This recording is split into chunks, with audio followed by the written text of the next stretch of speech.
हे आंदोलन महाराष्ट्रभर होऊन राहिलं. आमचा एमपीएससी वर पूर्ण विश्वास आहे. म्हणजे एमपीएससी वर विश्वास तर असा नाही, पण एमपीएससी ने जो आदेश जाहीर केला कंबाईन ग्रुप सी ची जेव्हा याड काढली, ते म्हणतात का तुमची परीक्षा ऑनलाईन होईल. आम्ही वारंवार आंदोलन केले का ऑनलाईन परीक्षा बंद झाल्या पाहिजे. वर्ग 3 वर्ग 4च्या परीक्षा ह्या एमपीएससी ला डायव्हर्ट झाल्या पाहिजे. आणि डायव्हर्ट झाल्याच्या नंतर एमपीएससी वर विश्वास यासाठी होता का ती ऑफलाईन एक्झाम देत होती. त्या ऑफलाईनची कार्बन कॉपी आम्हाला भेटत होती आणि त्याच्यामुळे आमच्यापाशी प्रूफ राहत होतं. एकाच दिवशी एकाच वेळी सर्व महाराष्ट्रात एक्झाम होते. महाराष्ट्र शासन म्हणते का आमच्यापाशी मनुष्यबळ नाही. आता मनुष्यबळ नाही तर काय, यांच्यापाशी महसूलचे अधिकारी आहे, ग्रामविकासचे अधिकारी आहे, सगळे क्लरिकलचा स्टाफ आहे. ठीक आहे, परीक्षा एका दिवशी होऊ शकते एवढी अरेंजमेंट शासनापाशी आहे. शासन खोटं बोलत आहे. यांनी टीसीएस सोबत अग्रीमेंट केलेलं आहे. ते अग्रीमेंट कसं तोडायचं, कारण यायले तिथून गल्लुऱ्या खायला भेटते, कमिशन खायला भेटते.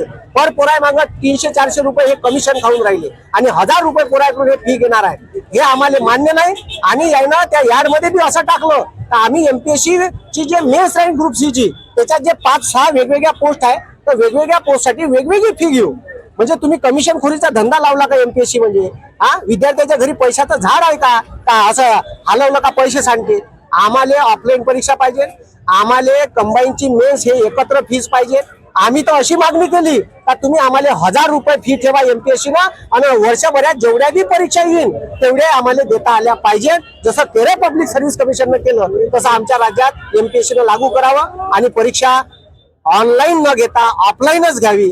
आणि एमपीएससीच्या वर्ग 3 वर्ग 4च्या सर्व परीक्षा डायव्हर्ट झाल्या, त्याचा सिलेबस आणि पेपर पॅटर्न जाहीर करावा.